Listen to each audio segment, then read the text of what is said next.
On this episode of the LA Business Podcast, we talked to Blagica Bottligliero, co-founder and head of marketing for Bottles Nation. And Bottles Nation is a virtual wine tasting service. They have on-staff sommelier. Blagica's husband Michael is a co-founder and the head sommelier. And we talk about the nuances of building a virtual wine tasting business to the point where Blagica actually pivoted the business over the course of a day or a weekend, refining their site and going from in-person wine tastings to virtual wine tastings as the pandemic was kind of hitting the United States back in 2020. We talk about this concept of building the train tracks while you're on the train and the nuances of getting bottles sent to a lot of different people all across the country with a variety of different liquor laws across the states. Fascinating conversation, really cool product, and I'm sold. I want to participate in Bottles Nation wine tasting, virtual wine tasting. All right, let's jump right into this week's episode of the LA Business Podcast. Welcome to the LA Business Podcast, your destination to hear stories of how businesses grow and scale. I'm Robert Brill, CEO of Brill Media and the host of this podcast. Now, let's jump right into this week's interview. Hey everyone, welcome to another episode of the LA Business Podcast. Today our guest is Blagica. Mm-hmm. Your name. Got it. Blagica Bottligliero, co-founder and head of marketing and partnerships at Bottles Nation. Bottles Nation is one of the first companies offering a virtual tastings for wine, craft beer, cocktails, and spirits. The co-founder, Michael Bottligliero, is a certified sommelier who has run wine events for over a decade in Chicago and across the U.S. Thank you for being with us today. Please say your name because I tried it 3 times and I still messed it up. I apologize. For sure. Blagica Bottligliero. It's a doozy. Awesome. I know. Awesome. Thanks for having me on. Yeah, This thanks is for great. being with us. Yeah, thank you for being with us today. So, first of all, I'm really interested. Tell us the overall view of what your business does. I really wanted to talk about, there's so much I want to talk about growth and how it is to operate a business with your husband. Like, tell us about your business, and I love wine, so this is great. For sure. So Bottles Nation, quite frankly, came out of a need. So as you mentioned, Michael, my husband and co-founder, is a certified sommelier. He has been running events in person for over a decade, Chicago, nationwide. And he is a certified som, and I call him the Rain Man of wine. It's quite funny because it's like a party trick. He's a Southside Chicago guy who just has this amazing affinity for wine. So he's running these wine events. I worked in corporate. My whole background is digital marketing and technology. I worked at Orbitz and Motorola, all these other companies. And the pandemic hit. The lovely pandemic came our way across the globe in March. And all of the events went away, of course. So all the in-person events vanished. And I had said to him, what if we tried this virtually? And he said, okay. Now we have 2 children. And at the time, this is when schools converted and our kids were at home. So Michael was managing the virtual schedule for the children, and I locked myself in our office for a day, and I completely flipped the business component to virtual. And I set up the website to enable people to come to the website, pick a date and time, book a virtual tasting, tell us what they wanted, and then worked out a system to get wines shipped across the country for our consumers. And since then, we've done over 1,000 events across the country. So 1,000 events. So I love this. This is a fantastic story. So you're a digital marketer in your heart of hearts. In some ways, you're very much an entrepreneur. Yeah. I mean, well, you are an entrepreneur, but in very specific, direct ways because this is your business. I just mean when did you make the jump from digital marketing to creating and running Bottles Nation? Like, how long into your career was it? 25 years. So I've been doing Really? this. Yeah. So back, I graduated from college in 98. I went to Western Michigan University, great college. But in school, I was interning with the web. So I'm one of those interesting Gen Xers. I'm 45. And I say that because I'm proud of my age and that I've literally seen the web grow from before MySpace, Friendster.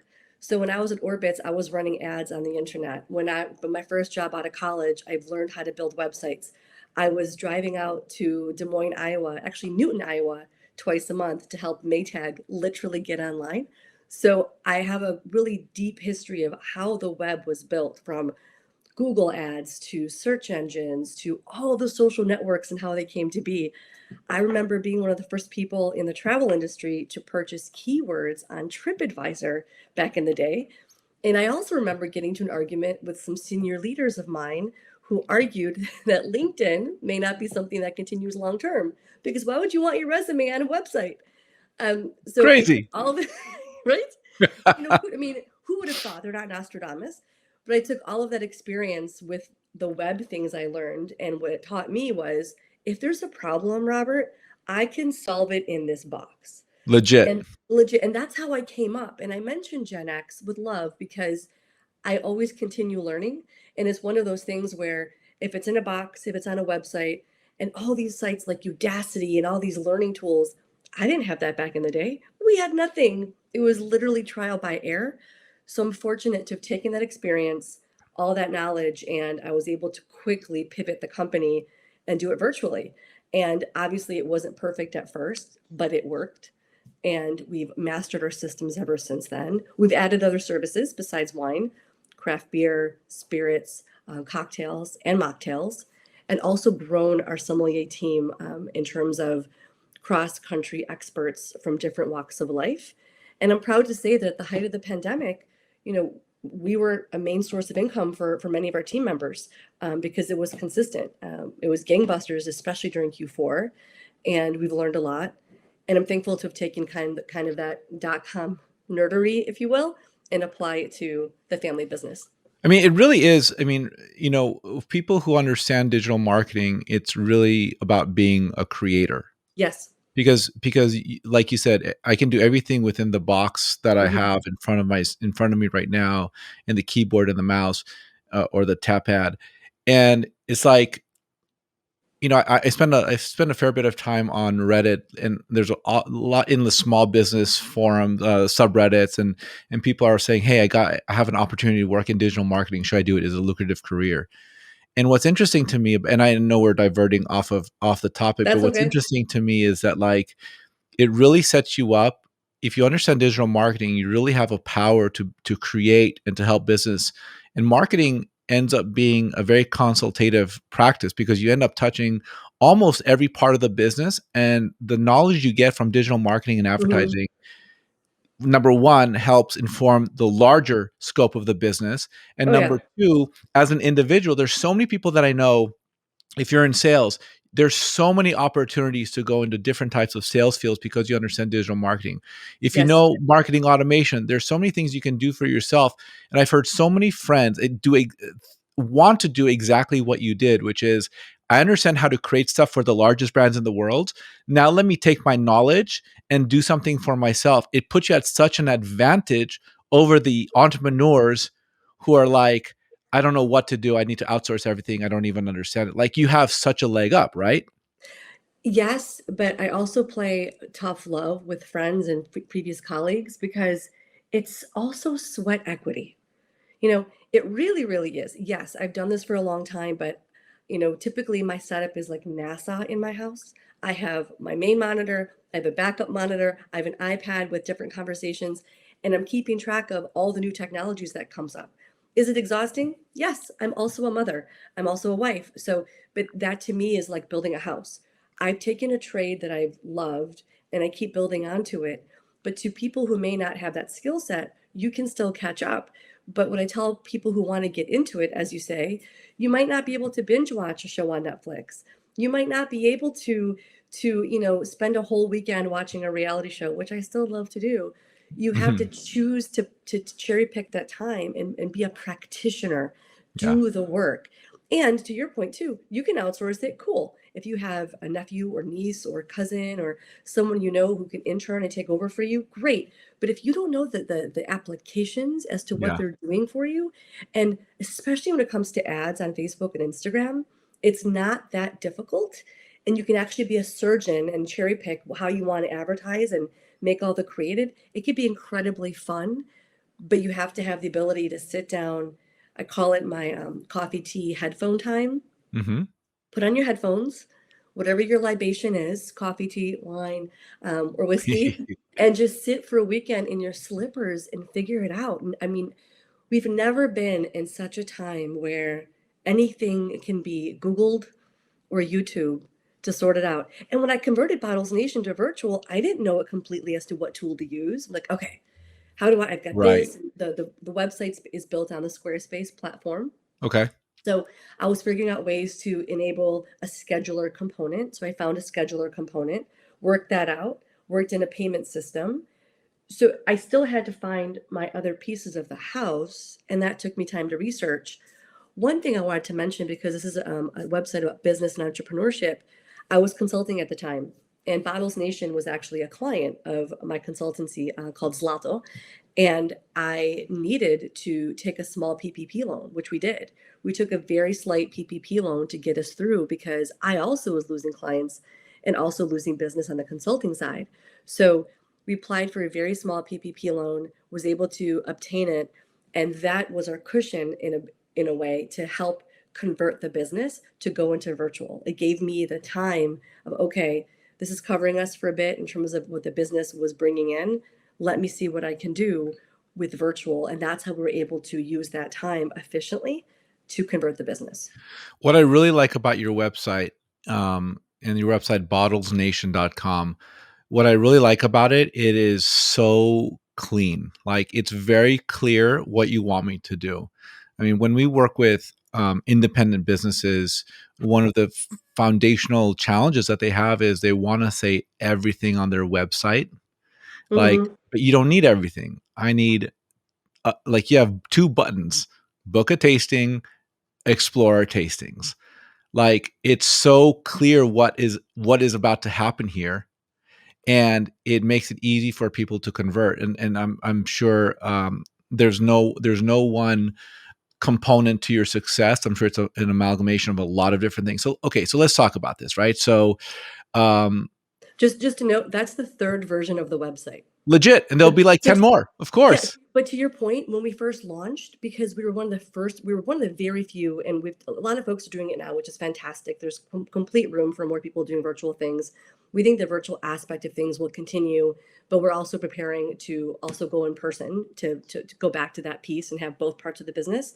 But the initial website, to your point, it had so much content because we found that when we took calls and live chat from clients, they had so many questions. So to your point, we put so much information on the site, but it was too much. So Yeah. that's a great tip for your audience. It was at first we were like, let's put everything out there, PDFs and explaining it, but it was too overwhelming. So we scaled down the site quite a bit to do what you just said. Have a very quick call to action.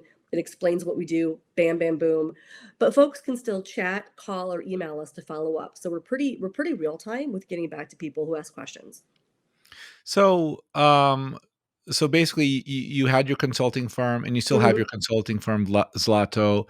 Mm-hmm. um Coronavirus changes the world. You decide over the course of what, a day or a weekend, that you're going to provide virtual tastings, Yeah. make the website.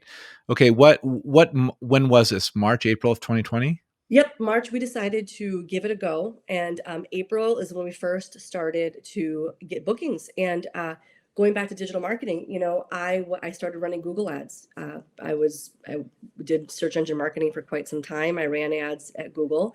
I'm so old. I ran ads on Google when those AdWord placements were CPM. That's how old I am. Um,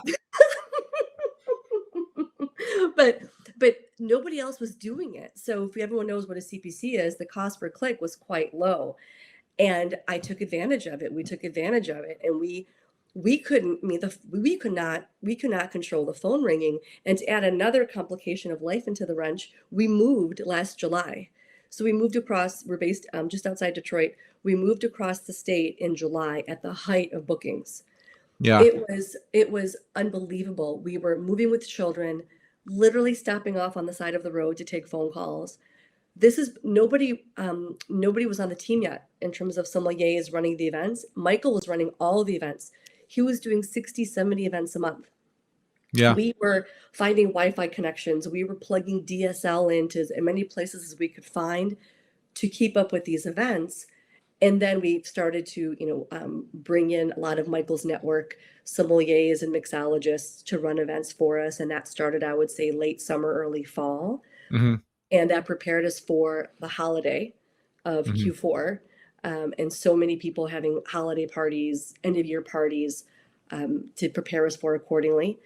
And we also were able to change most recently this year our ability to track shipments. So the interesting thing about Bottles Nation is we don't have any inventory. So we don't physically ship anything out.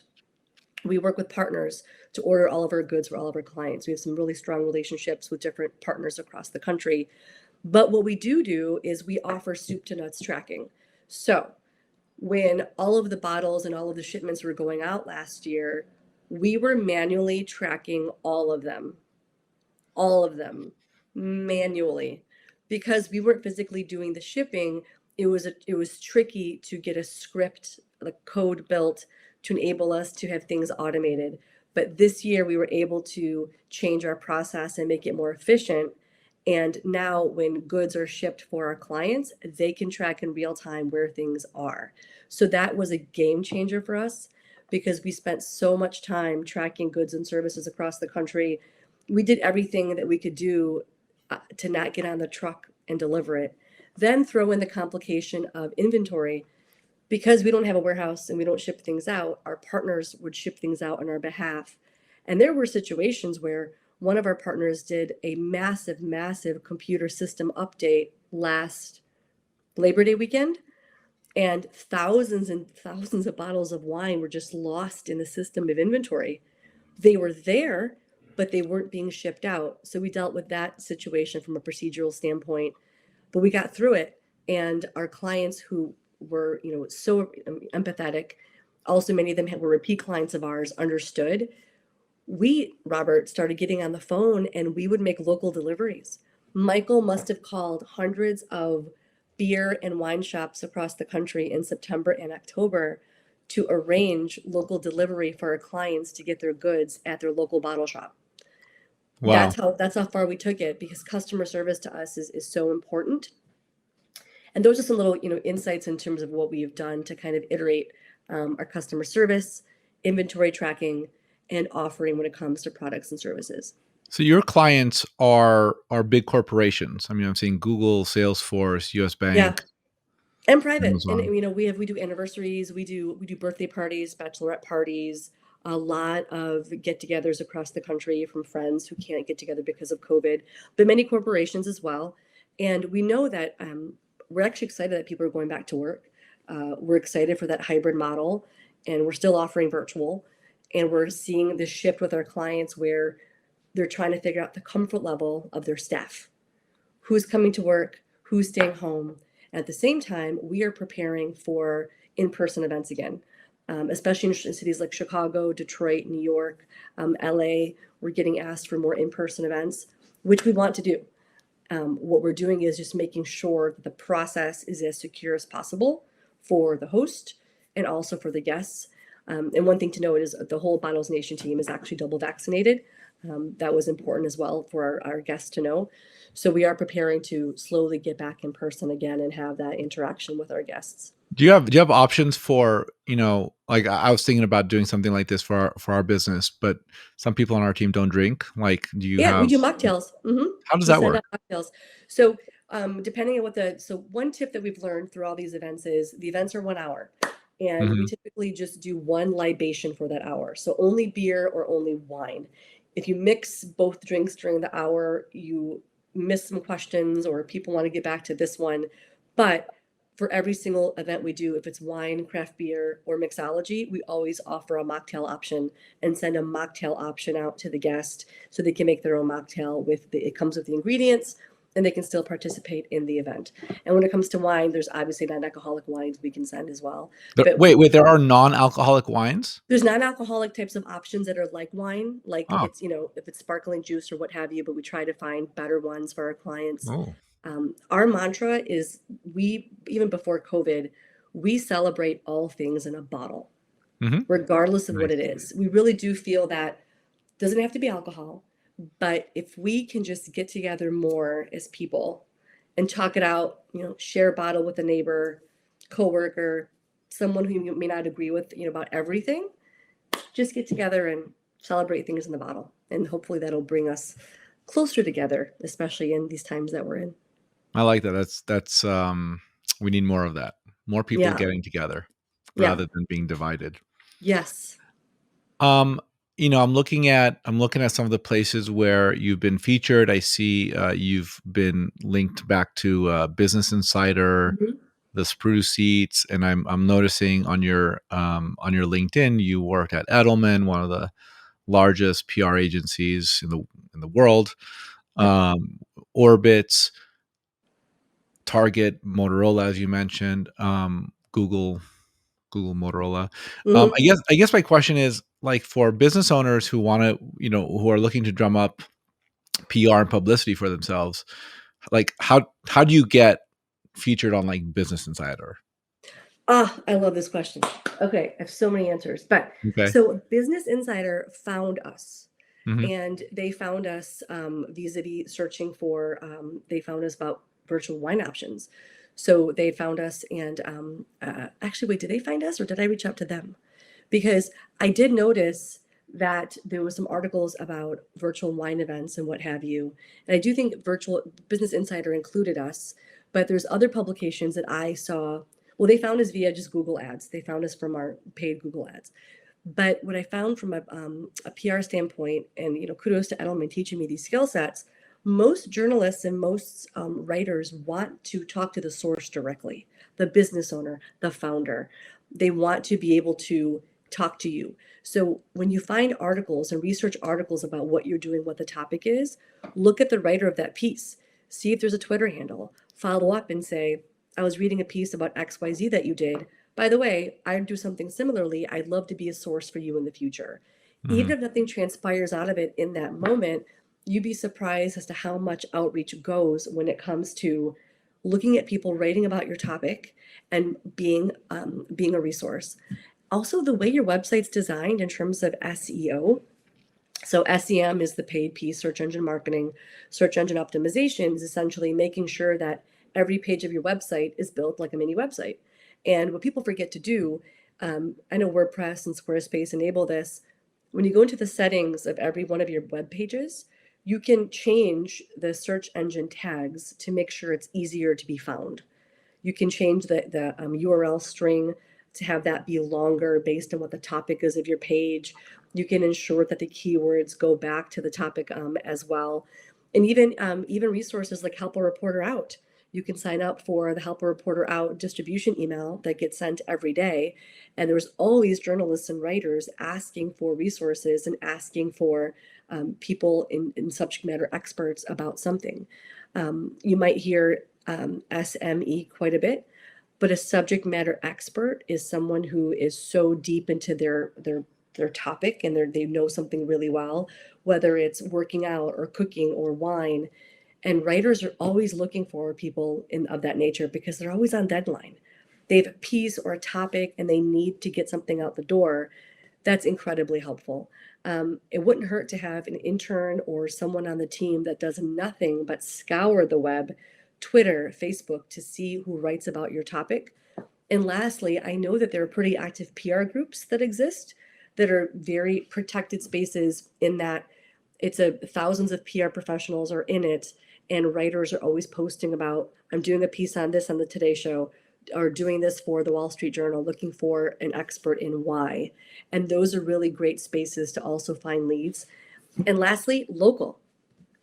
People who run businesses would be surprised as to how much local traction they can get from their own local news by reaching out to the local NBC, ABC, CBS affiliate, reaching out to the local paper and talking to the business writer or the auto writer, whatever topic is your business, and letting them know you exist. And then even offering services for free, depending on what your business is. Let's say you're opening up a new pizza shop and your pizza sauce is the best sauce ever. Reach out to the local news station and say, hey, I want to give you like 3 pizzas. Check out our pizza. Do that and get really well steeped into your local community so they know who you are. because that also helps your SEO. Because if your local NBC, ABC affiliate writes a story about you and they post it and it's linked, that increases your SEO presence and awareness in general, even though it's your local station. I can't tell you, Robert, how many people will say to me, "Oh, I want to get on the Today Show," or "I want to get on Ellen." That's before Ellen announced, her show's ending. And I would say, "Well, have you done anything like locally? You're in a pretty good market." No, people just don't give enough credence to local, in my opinion, at Right. all. Well, I mean, there's a lot of benefits to starting smaller. Yeah. Starting smaller, you build a muscle that allows you to perfect your rhythm and your rhyme, as it were, right? Like when you go on a big national outlet, you really want to like have your phrases down, and Hmm. you want to be able to like sound organized and professional and have that acumen. I think a lot of people don't.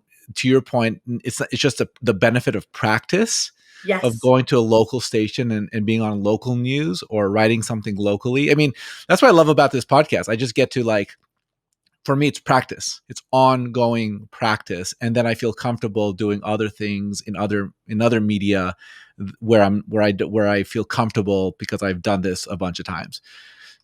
Yeah, people aim for the home run, like get a base hit, like do something locally, get a small one under your belt and let it build. It's like it's the basic premise of video games. It's the basic premise of building a business. You got to start most of the time. You got to start small, build up that muscle memory, and then things get easier over time. That's funny because one of our local presences was on a local station here in Detroit, and it was a Saturday morning appearance, and something went wrong with audio on the station's end, and it was just but it was great practice because it was okay. We have to make sure that this is tested or that's tested, and it gave you your elevator pitch practice. You Yes, talk about who you are and what you do, boom, boom, boom. Because let's say CNBC was to call us and say, "Hey, let's talk about virtual events." We have it down pat right. because we're used to it. And I do think, to your point, the local market might be more forgiving if Of you course, don't have it down pat or something's not right. just not as much pressure because fewer Yes. people are watching. Yeah. I know. That's true. That's true. It's been a Um, wild ride. yeah, talk about that, right? Like, I mean, some of what you're talking about, like indicates to me like you're building the train tracks while you're on the train. Uh That's yeah. perfect. Yes, we built the train tracks while on the train, and obviously now it's summer, and we have a nice. We're still booking events, not as high as before, because again, people are assessing going back to work and what's happening with their teams. But it's great for us because we have so much data about our clients, meaning, what types of companies, what types of clients. We're actually in the process of putting together a pretty detailed survey for our past clients about what they're looking for. We have data about all the thousands of bottles of wines that we've ordered. I can't share that publicly, but we've ordered like so many bottles of wine. And now we're looking at all that data with, okay, what were the top recommended wines? What types of wines do our clients like the best? Where are our clients located?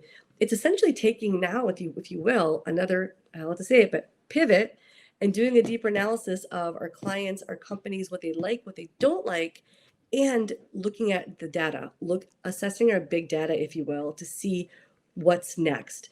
And we're also we've always, I love content. We love content marketing. Our Facebook, Instagram, and Twitter presence is very, very active. On Instagram, for example, we're doing a constant summer giveaway. We're giving away a date night of wine tasting once every few weeks. And we're doing that on Instagram to keep our audience engaged, to get to know our Instagram audience. I can tell you from analytics that our Instagram audience is definitely a bit different than our Facebook audience. And there's a blend of the two on Twitter. So now I have the time while we're still booking events to have that quiet headphone time and assess, okay, where is everybody? What is our data telling us? And what do our clients want? Because, of course, what they wanted before, virtual tastings, we solved that. Cool. But I'm a big fan of loyalty. I'm a big fan of what can I do to make your life even better? Hmm. Is it an ebook? Do you want our top tips? What is it that we can provide as Bottles Nation beyond virtual? Robert, we're so thankful that we're able to take Michael's wine nerdery and my marketing tech nerdery and convert it into this thing. It's lovely. But I've always been a forward thinker, like, okay, now what do they want? How can we use this another way to benefit our clients or benefit consumers? Because you know what, Robert? It's just, this is empty, but this is just a grape, right? Right. The things that make this wonderful bottle of these bottles of wine are just grapes. And that is for everybody. If people like wine, it should not be an exclusive thing. And what we found this last year is there's still a lot of hesitancy when it comes to wine because eh, you know whether it's the master sommeliers or what you've seen like different documentaries, people still have a hesitancy to get to know wine. Yeah. And 97 to 98% of the wines purchased in the US are under 20 bucks. But you Yeah. may I not know mean, what to pick. You may not know th- what to pick. And we get that. this might hurt your soul, but it's like I've read it and I've done it. It's like you just choose wine based on the bottle. Like I have no context when I go to the Doesn't hurt my store. soul. No, no, doesn't hurt Like, my soul. It might hurt Michael's soul, but it yeah. doesn't hurt mine. Sorry, um, Michael. I think what would be interesting would be to see that data. I mean, or to see the output of the analysis, like top Yeah, 10 wines based off of hundreds or thousands of orders. yeah, Which wines do people love the most? Because I that's gotta be a high ranking search engine optimization page once it gets published and gets has some time in public. yeah. It's wild, really wild. So looking at the next year, the second half of 2021 into Hmm. 2022, you're looking at the data. Do you like what do you focus on to keep the business going, to build it, to make it the biggest thing possible? What are your goals for this business? That's a great question. The number one goal right now is to talk to our customers, Mhm, really talk to them. We talk to them quite a bit, a lot via email, but really you can't beat this. You can't mhm, beat a human interaction, mhm. whether it's Zoom or on the phone. Sorry, this is the phone. I Yes. spent 20 years in Chicago and I have a lot of friends who are in improv. This is not a phone, this is a phone. Um, so, really understanding what consumers want and then taking all the knowledge that we have and putting together different product lines for the company, still doing virtual, continuing in person, or slowly doing what the new normal is in person. And we're looking at different things like we're about to launch TikTok, we're about to launch a YouTube channel. That's in the works right now. We're looking at different ways that we can bring all these nuggets of information to consumers in a way that's not overpowering. So that's why we're asking people what they want to know about wine, what they liked most about the events. And that really is going to help us determine what the next phase is, aside from virtual and in person events. Again, Bottles Nation, the goal of it was to always celebrate things in a bottle. And we see virtual and events as a component of that, but Mhm. we want to go beyond that in terms of really making people comfortable about wine, beer, spirits, and cocktails in a way that they can add that to their homes and keep it on their shelf. A lot of people this year were doing a lot of the prepared meal deliveries Mhm. and whatnot. So we found that there was an increase of people purchasing wines at grocery stores and independent shops to accommodate that, which is awesome. Because it also supported small business, also supported the local wine shop down the road versus, no disrespect, the larger grocery store chain. Sure. That's something. There's something there. Mhm. We found that we were getting, and Michael still gets, people DM me to get to him.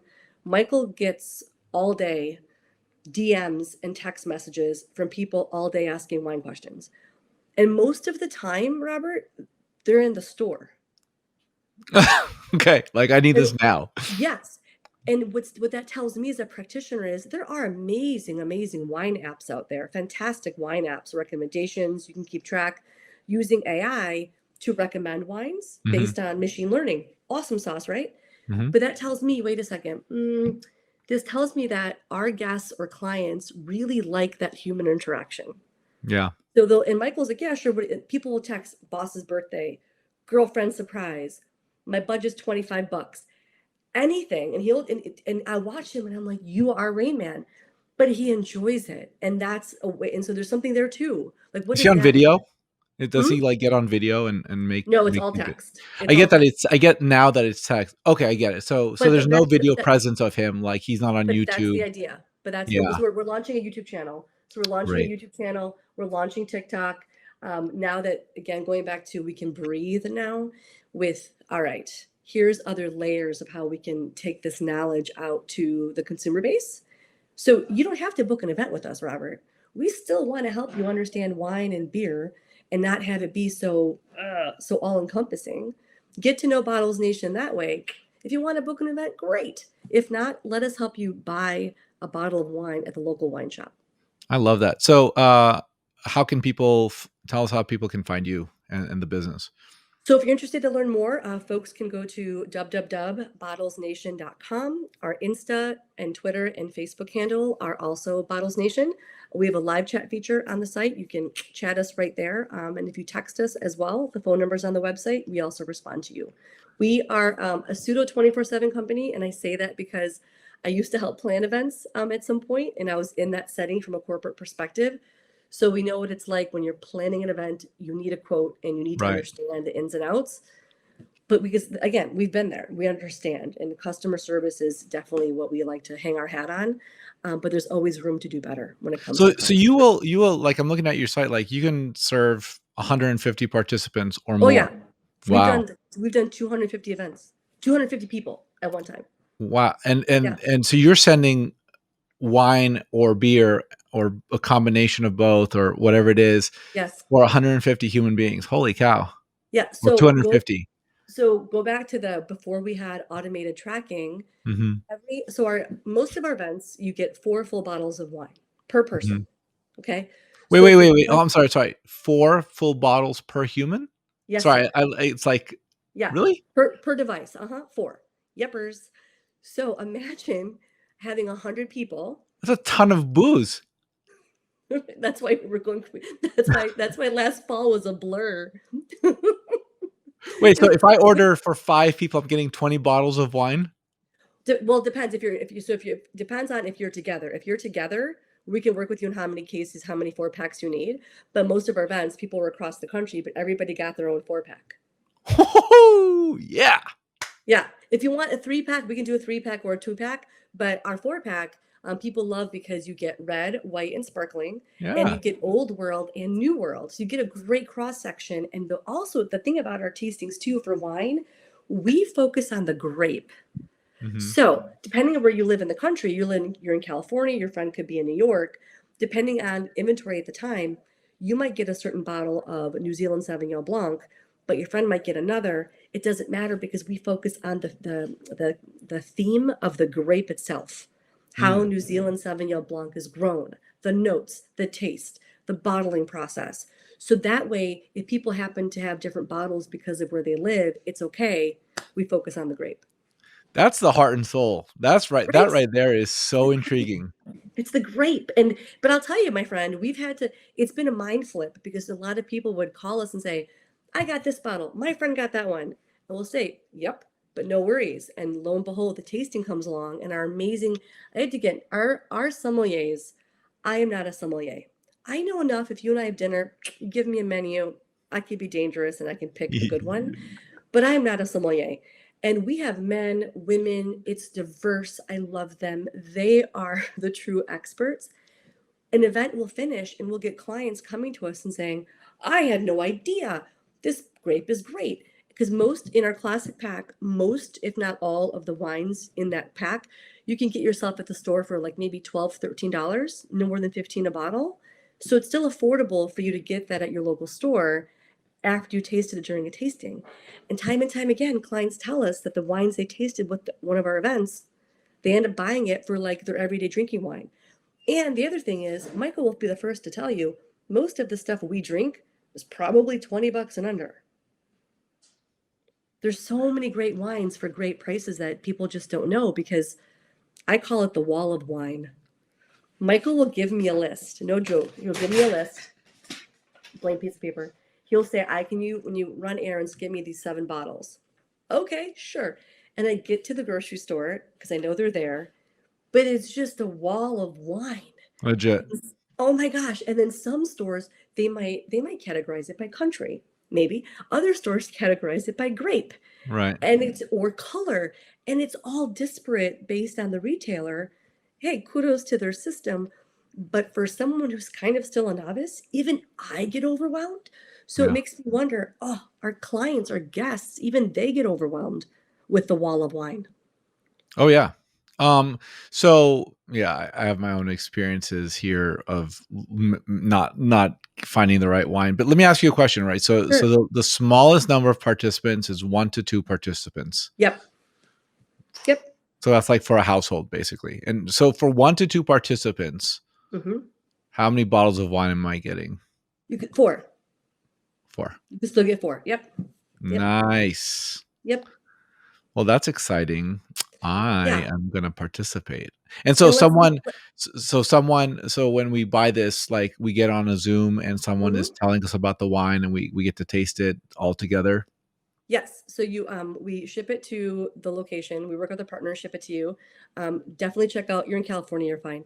But for friends watching, definitely check out the FAQs because I'm also not an attorney, but I could probably get I could probably become a liquor specialist by the time this is done because all the liquor laws in the country. Oh my goodness, the different liquor laws state by state for alcohol shipments is wild. So in some way, you're able to make it work across all the states, or are there some states that people Some can't buy? states, some states we things just can't get shipped. Utah, Alabama has their own laws in terms of alcohol shipments in general, so that can be tricky. If you are in one of those states, depending on the libation for our events, you can buy your own wine, no problem. We can give you a tasting sheet. We can give you a list of wines to Mm, buy, so you can still be at the event. So there's times when we have nationwide events, and some of those folks on the call are in Alabama or Utah, lovely states. I've been down to Alabama; it's gorgeous.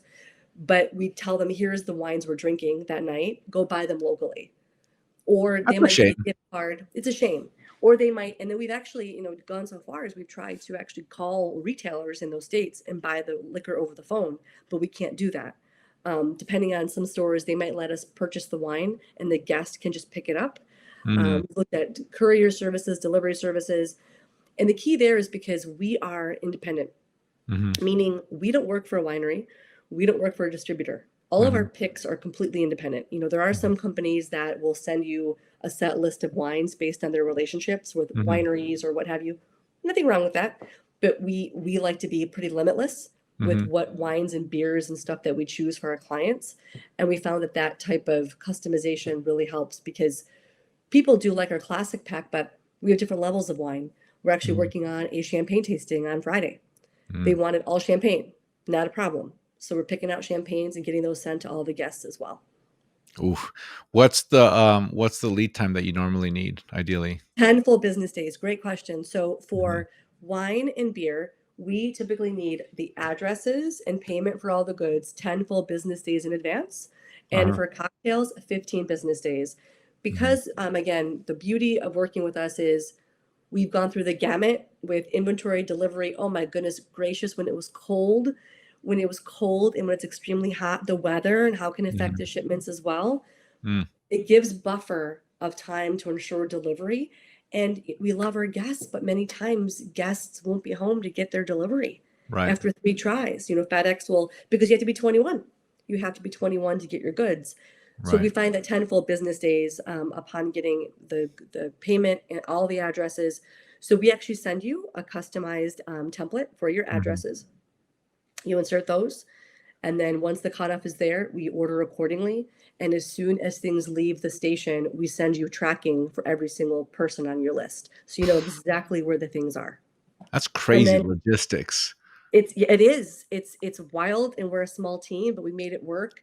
But then at your event, you actually get a tasting sheet sent to you and you have the bio of the sommelier as well ahead of time. Mm, yum. Okay. Okay, I'm gonna totally do this. Oh, yay. You sold me. This is great. Yay. All right. So tell us again the website and how people can find you. Yes, sir. So if you're interested to find out more about what we do, you can check us out at www.bottlesnation.com. We're also Bottles Nation on Insta, Facebook, and Twitter. You can live chat us right on the site, or if you can call us or send us a text, and somebody will get back to you. And just don't forget to celebrate things in a bottle. Life is too short. And Grab just a celebrate more. Just Yeah, celebrate the little wins. That's one of the things my wife has taught me over the years. Celebrate the little wins. That's very good to do. even with a soda. Get a soda, get some LaCroix. Doesn't have to be, wine or beer, but just get together and just the little wins. Your kid, our kids were virtual school all year. We did that for consistency of schedule. Mhm. Oh my goodness. Last Friday, Robert, it was the last day. You would have thought, I won tickets to Hawaii. We made it through this year. Little wins, things like that. Blagica Bottligliero, co-founder and head of marketing and partnerships at Bottles Nation. Thank you so much for being with us today. Thank you for having me. This was so much fun to talk to you. Thank you for listening to this episode of the LA Business Podcast. If you like what we're doing on this podcast, please consider subscribing on Apple or Google Play, leaving a 5-star review, and sharing with your friends. If you have any questions, comments, or recommendations for a guest you'd like to hear on this podcast, please email me, robert@brillmedia.co. Thank you. Have a fantastic day.